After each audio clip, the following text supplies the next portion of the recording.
fia e whaafelo i atu i le nei fo i tae au ma lo le soifua manuia alo mai o Talafoala Radio Samoa. E tomo atu i tala o le nei tae au.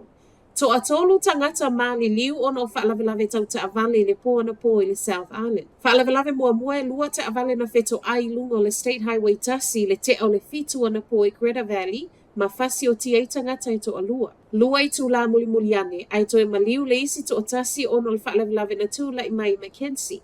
Mai leo leo i le tae o nei olo o whaawa o pesu e su enga i whaalavelave uma nei e lua. E le o whaitaulia i whaalavelave nei ana po le isi whaalavelave na feto ai e le pasi e whi awea i eitu risi ma ta avale e lua. E lunga fo o le State Highway ono lata i Queenstown, le ana mali wai le tangata i to o tasi. Ai maanu nua le to o lua se fulu, ma o le ana tupu i le te o le wha, i le a fiafi lavana nafi. O le whaalavelave le nei sauti o Queenstown e o mai le tau nei pea ma le toe to o se fulu ma le lua i la tau o lo o tau fia pea i le whale mai. Ma a wale tino maliu o le alii i lunga o matawhanga i Northland i le awauli ana nafi.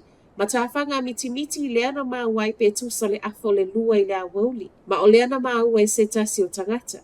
O lo ngā luluele o leo esu epo o ai, ma o lo mo o mi ai fo il fesoa soani a tangata lau tele. I nisi e yaini a inga po ni wha awo fo i e whangotaina ngāta iane o te Puapua Creek. Wa whaamaunia mai el pale mia Christopher Luxon, e le a wai sauninga le Waitangi le e whai e tau sangata itasi Waitangi.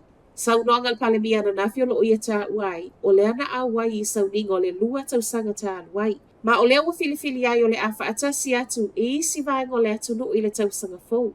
O le ua mai a whono le pale mia ma le National Iwi Chairs Forum e peo na iai le aso na nafi Wellingtone. Ma ua mai a whaamala malama fo i ai fetu una inga o le a whaasafu ai sui o le malo i le tele o vaenga o le atu no e whaamanatu ai le Waitangi. O le whai mai e le pale mia e le a wai Waitangi. O se whaanoanoanga le le whaatono le National Waitangi Trust Peter T. Penne o na ilona sila fia. E lea I lava se isi no fua ngai tatau na whaamanatu wai le Waitangi. Na ilo whanua o Waitangi. Tu wa ia le taita e le Labour Chris Hipkins le pale mia, wa sola e se mai lakse mai whaafita auli, lea na ia whawina. E o mai le tau nei, e le o ilo tonu po o whea lea o le awhai Waitangi e lakse pau o lea, e whaailoa mai la talata ia Februari o le tausanga fōu. I tala mai Vanuatu, o lo o whaawapea nei ngā luenga whesoa soani a tangata mai New Zealand ma au Setalia. I le saa ilia peo nisi tangata ua tānu mia e whale ua solo.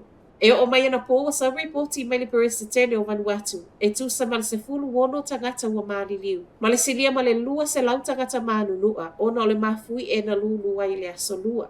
Tala mai tangata ngā lulu e New Zealand o lo I Vanuatu, o lo o tau lai sa ili ilinga I tangata ua tānu mia e whale ua solo. Ma o lo iai le tali tonunga. E o atu le to avalu isi tangata o lo o tānu mia ai I se tasi o whale. O lea fo iolo ngā lulua isi tangata ngā lulua mai New Zealand I le whale na wha o ngā il hai komisia New Zealand I Vanuatu. Lea fo iwa sautala ua matua I wha lea ngaina. Wa whai mai ai e lea o whai ngofie ngā luenga whesoa soani o na o le telo ma fui e la iti e ono to e la mati atu ai ma soi fua o le au ngā lulue.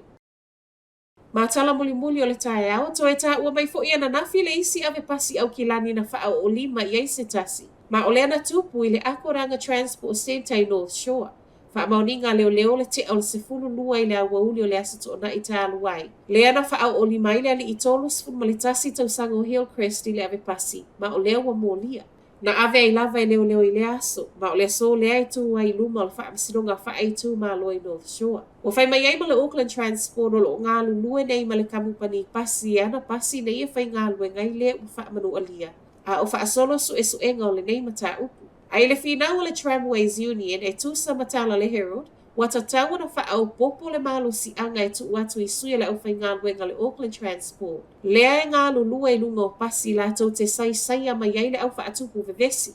Wha maunga le Auckland Transport na wha ilo mai le masino I ulai o lo o ilo ai. Wo o ilunga I le tolu sifunu ma le tolu oso wha inga wha au o manua wha asanga I ave pasi I totono o le ono masina mua o le neitau sanga. Si itia mai ai mai le lua sifunu ma le tasi na wha amawina I le periota lava le nei o le tau sanga tā aluai.